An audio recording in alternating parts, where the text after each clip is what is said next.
here's a little project. What do you call that? It's copper pipe inside of a stainless steel wood stove, and the intention is to heat up this body of water there, which would be say a foot bath. She's just freshly made and the putty's still wet, so we're not trying it out just yet, but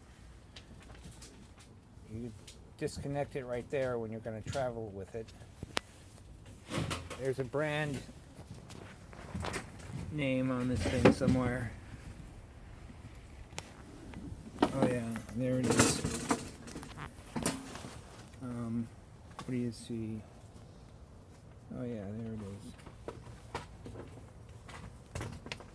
is. It's a stove, and we modified it by drilling a hole right there and sticking this flexible copper pipe into it.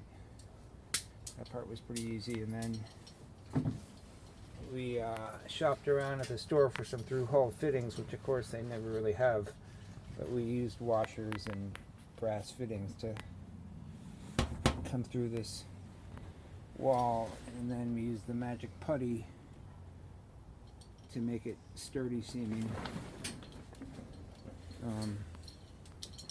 So in some other video perhaps I'll show you some people soaking their feet in this thing.